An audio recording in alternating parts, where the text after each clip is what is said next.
Y'all ready for some mediocrity? Then let's watch some Erica Mena. This is the third part of the Stepmother series. If you haven't seen the first two, I recommend checking them out first. Links in description. Basically, our girl Erica Mena plays this crazy bitch named Elizabeth. Sadly, she was abused by her first husband and lost her son. However, the cycle of abuse continued as she targeted single widowed black men with sons. She would act fake as fuck to them and then kill them. Even though she is unhinged, she has managed to escape the police multiple times using her huge wig collection. The movie begins with scenes of skinny back Elizabeth assaulting her latest victim, Sam, whom she met when she pretended to travel for the wedding preparation with Kevin. She ties him up like she always does and sees Frank's face on him also. Soon after, she knocks out Bobby, Sam's son, and tries to kill both of them. We flash back to 2 days earlier. This time she is now known as Michelle and is married to an artist named Sam Collins, who has a son named Bobby. At dinner, an ugly white man talks to the family about Bobby, who might go to college in Texas on a basketball scholarship. He mentions that Texas has one of the top 3 basketball programs in the country, and they are excited to have Bobby. Bobby shares his excitement as it's his top choice. The man praises Bobby's mom for raising such an amazing son. However, Bobby tells him that his mom deceased and introduces Michelle as his stepmother. Michelle acts all fake being close to Bobby, but Bobby said she being extra and it's not needed. She gets up from the table. This bitch over here trying to calm herself as if the others a few feet away can't hear her ass. Sam comes over to comfort her, telling her that Bobby will come around soon and explains that he just needs some time. She tells him how she wishes Bobby would see her as his mother. Also, she expresses her wish to strengthen their bond before he leaves for college. Haul up! Bobby looking 30 years old in high school? Then both flash back to their first meeting at the art gallery. She says a painting ugly as foo, and soon felt embarrassed when she found out Sam is the artist. He tells her that it was her boldness and honesty that drew him to her. You sure it wasn't her rack? He encourages her to express her feelings to Bobby, promising that Bobby will listen because he is just like him. Afterwards, the father and son reminisce about Bobby's mom and how proud she would be of her. Meanwhile, Michelle overhears everything looking pissed. The next morning, a loud alarm jolts Bobby awake. He sees Michelle standing at his door. Today, Bobby looks like he's 40. She is standing there because Sam had suggested she come to talk to him. Bobby asks Michelle about Jason because she keeps mentioning his name, and Michelle starts to cry dramatically and reveals that Jason was her son who passed away. She tells Bobby that they can create something beautiful together. However, Bobby insists that he can't accept her as his mother and suggests they could be friends instead. Michelle responds by saying that things will change and announces that she is going to the grocery store. At the grocery store, a lady named Kelly sees Michelle and excitedly says they grew up together in Florida and that Michelle's real name is Elizabeth, but Elizabeth tells her she got the wrong one.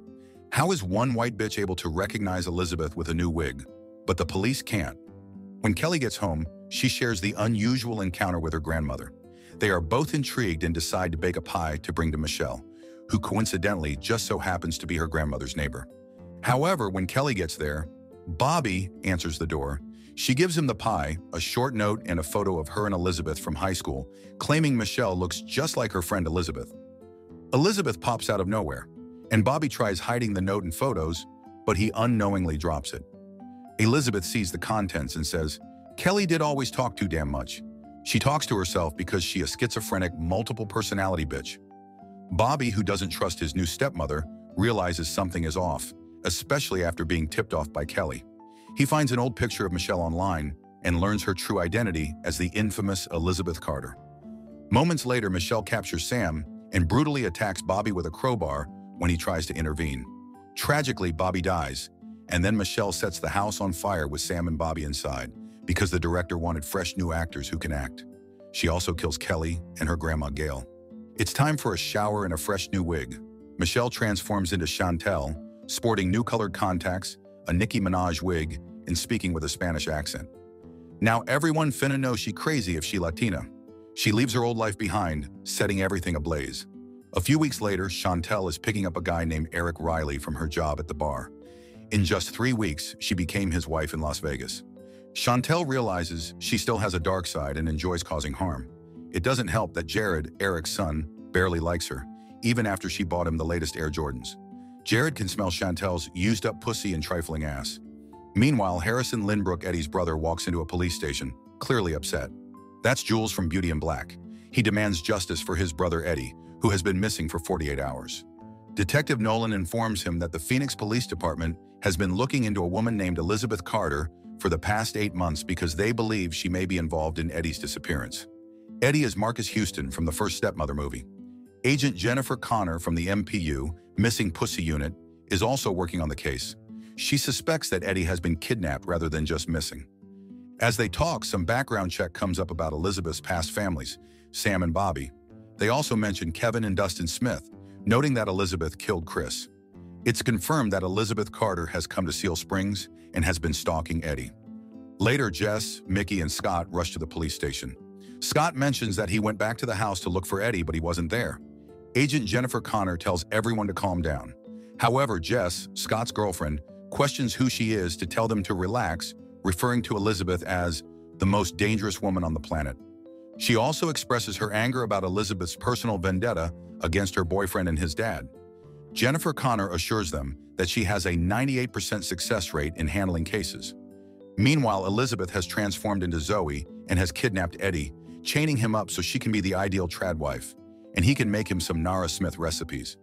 Her entire house is filled with the same picture with the words, "You are exactly where you are meant to be" on them, and she screams excitedly about Eddie's eggplant. The next morning, she comes in to wake him for breakfast, but Eddie refuses to eat and cries out for help.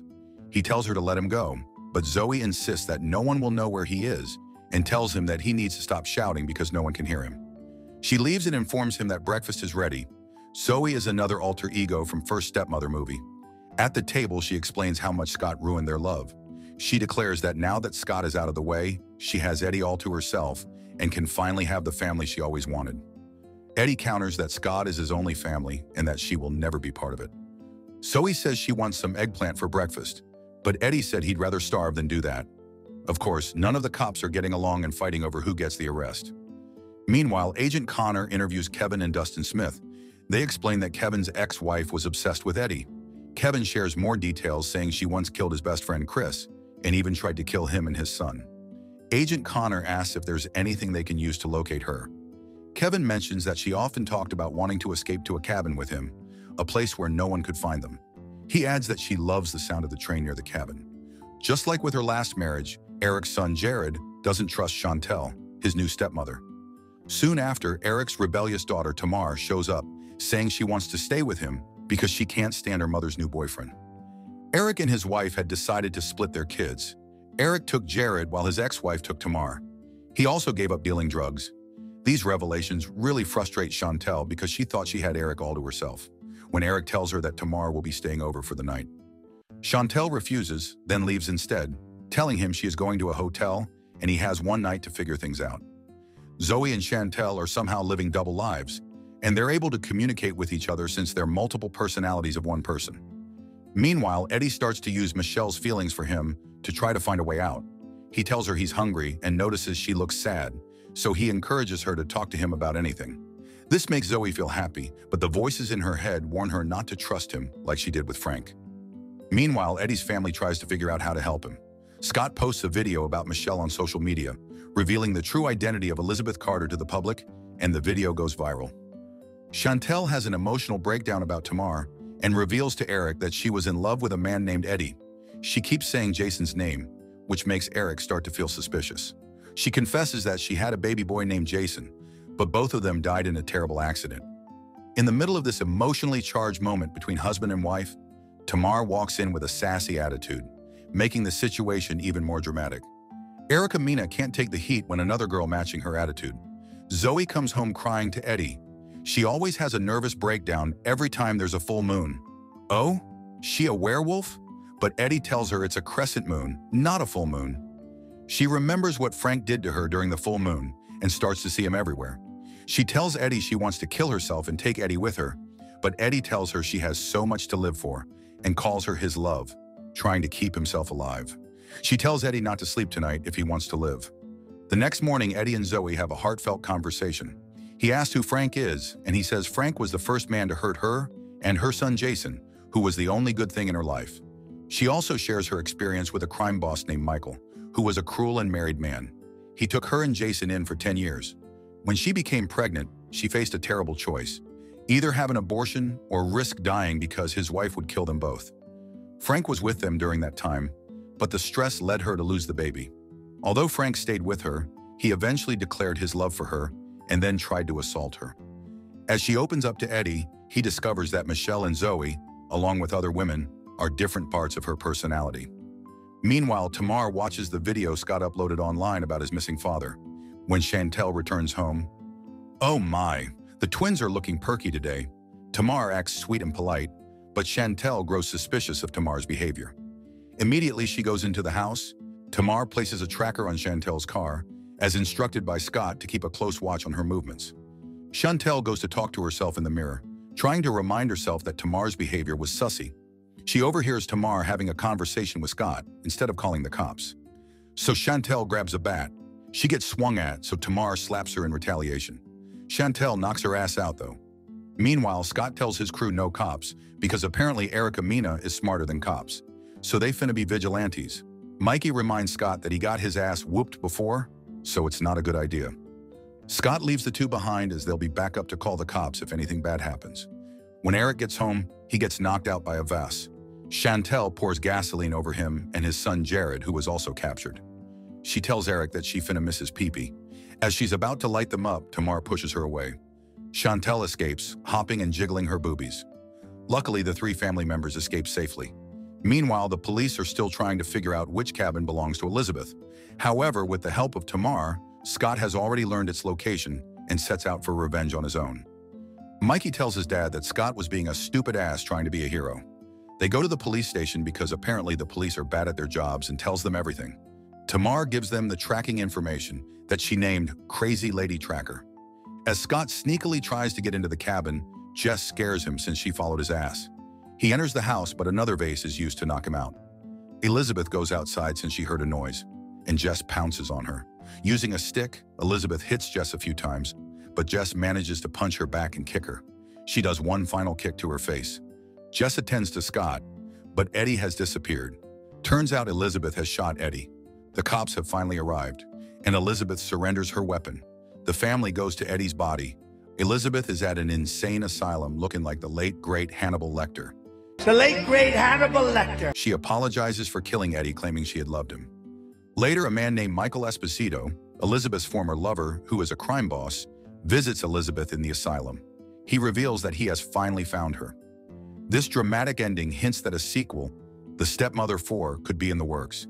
This was a twisted, hot-ass mess. So many families in one. I think they could do a better job at making the multiple personalities distinct because all of them have the crazy personality. They should make the fourth installment a little more interesting with one of the personalities actually trying to stop the murders. We will see when that comes out. What did y'all think?